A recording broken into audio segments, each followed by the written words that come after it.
Hello and welcome back to the Fox Trends Performance YouTube channel. I am Taylor Fox and we are back at Powerbuild Warrington for an upper body session here today. So it started with a wedding warm-up. I had seen this on Sam Solik's channel and I thought it was pretty cool to use the pullover machine as a tricep push down. And I liked it a lot, and I feel like it's a good way to kind of load up a little bit more. It's a little bit of a tricky thing to get in place, but once you get it set up and understand how the machine works and how to set it up, I thought it was a pretty good accessory to use as a warm-up for this session. Um, Kind of just like a little bit of a different way to do the tricep pushdowns, which I liked.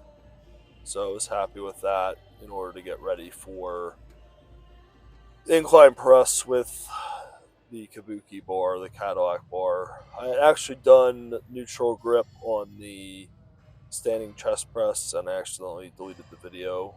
Huge bummer, but that was kind of like my neutral grip wedding warm up, and then moved on to the incline press with the Cadillac bar. So I wanted to change it up because I've been doing flat. I was doing pause on the concentric, close grip on flat bench press, and then switch to kind of more of a spoto press. So I wanted to switch it up to incline, and then kind of just I'll bring the bar down and kind of feel the tension, and kind of get to that spot where like I'm not bottoming out, like I'm not going as low as I could go, but I'm going to the point where it's kind of like I feel that resistance, and then I'll pause there, and then press back up. And I would say, like, for how depleted I've been and, low calories, running around, doing a bunch of stuff, and doing cardio as well, like, these felt pretty good, so I was happy with those. And we did the power-off presses as well, and I waited till after to do a rowing variation. So that could have been a thing too, like I prioritized the pressing here and did the core work, but I didn't have the row variation in the giant set, so that gave me a little bit more rest and potential for some stamina to be left in the tank for the pressing. So I'll definitely consider that as well. But moving to the next set of the pressing, so it went up to 245, trying to make modest jumps. You don't want to go crazy with being on a cut. So 225, 245, and then I did end up going up to 275 for the final set.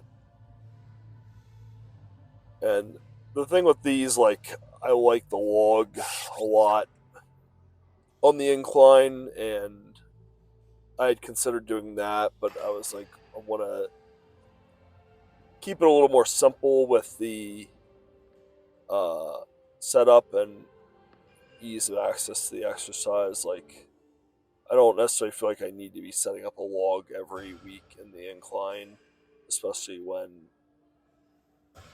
I think what led me to this too was like getting the bench all the way over there from the dumbbells. Like, there weren't benches available, so it's like this is right there, already set up for you. Just throw the bar in the rack and get moving on the sets. Because again, this isn't something like I'm trying to be in the gym for 3 hours. Like, I want to be quick and efficient with my work. So I felt like that was a pretty good set, and I was happy with it.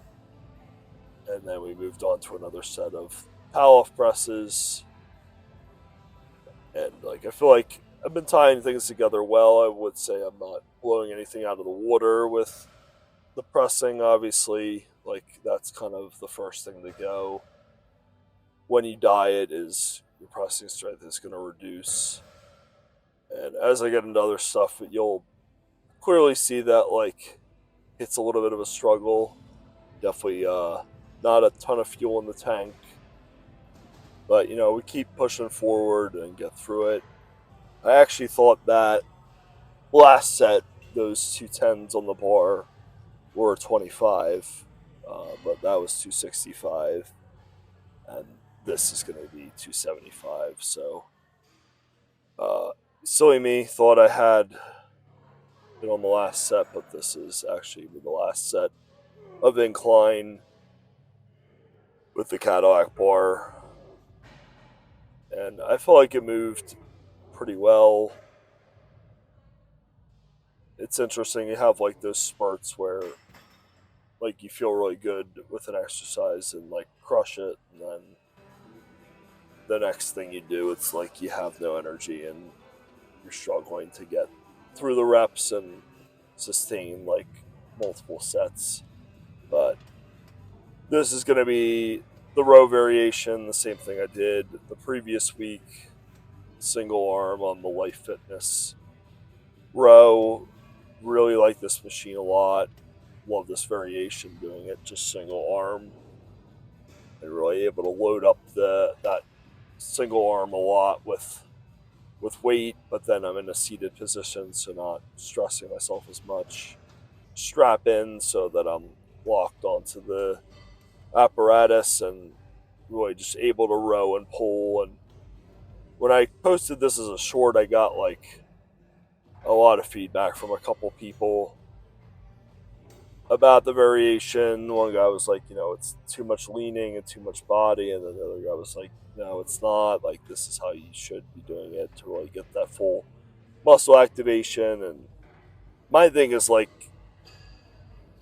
I have this on my pressing day, obviously, in building big lats for pressing, but then I also like have to consider like stones, deadlift, even squatting, yoke walk, farmers. Like, it's a lot of heavy stuff, which is a ton of brute force. So that's really where I kind of come into play with like the way I think about upper back training, more in a power style. I love the finesse aspect as well, and like some of the programming that I write, like it's a lot more finesse and like nuanced muscle activation. But sometimes you just need to like strap in and really move some weight. But then here, doing my seated flies, I did realize after everybody should have set these up on an incline. At this point in the session, the incline benches were available, and I should have grabbed one of those instead of the flat bench. I did the flat bench because I didn't think this would be an issue stabilizing myself, and then I need to do single arm flat pressing next. So tried to pre-exhaust the pecs with the flies and then go to failure with this single arm dumbbell press with a fat grip. And this was pretty brutal. It didn't take many reps to really reach failure. So I thought this was a cool way to kind of like hit the chest a little bit. Noted, I don't have, a great chest. Like, I wouldn't say I have like a fully developed like broad chest the way my back is, and it's just something I don't always train, and I'm not like super focused on like pec flies, pec deck, different pressing variations beyond bench press. It usually was just like, I'm a power lifter, I bench, and then I move on. And once I moved on from powerlifting to strongman, it was a lot less bench, a lot less chest focus exercises. But I have enjoyed getting back to it. I like using the standing chest press, the Atlantis pieces, and then even doing some pec flies. I kind of was under the impression for a while that I didn't tolerate the variation well. Like, it was a lot of strain on my shoulders, but as I've done it more and found like the different variations that work for me, like, I've been in a pretty good state with it. And my thing with this too is like, I'm really trying to focus on that stone crush aspect. I made a little video about that for Power Build Coaching on Instagram. So you really need that isometric crush strength to be able to crush the stone as hard as possible and hold on to it as you pick it up. So a lot of people will note that as they train pecs, they feel they have more ability in this regard. So it's something that a lot of times I will keep in for people looking to do a stone event or focused on stone training. So I have one client now that's very passionate about stone training, and he does some different variations like that. And then I had another guy that was really pushing to PR in his stone to shoulder. He did a lot of variations like that too, with the pec fly to really push that ability to just crush and really get under and through the stone and create as much tension as possible to make it, the best setup possible to get the stone off the ground and then up into a shoulder or loaded position. And then after that, just, hitting the posing again. Really want to see what my progress looks like. Um, Kind of self conscious about it because I don't feel like it's like pops necessarily. I noted to somebody recently, I was like, well, I feel like I look very good and a lot of change here, but then I'm also a white guy with hair and terrible tan, so things aren't going to stick out the way like if you ever watch Bigger, Stronger, Faster, and it's like they take uh, they take everything down as far as hair, like exfoliate the skin, tan everything up. It looks so much better than you're going to get like just a normal like person with a bad appearance, like bad aesthetics from a tan and exfoliated perspective. But back looking good for sure. I was pretty happy with that, and um, definitely will. Maybe I'll get some comments about how I don't know how to pose. That would be fun, but I definitely know this is a rough one. I sent this to my wife, and I was like, I know this is not the way that you were supposed to do this pose. I don't think, but I saw Sam Solik do it, and I was like, I'm gonna give it a try, and that was not it. But I am trying. But I hope you guys enjoyed the video, and until next time, keep lifting those heavy weights and hold strong.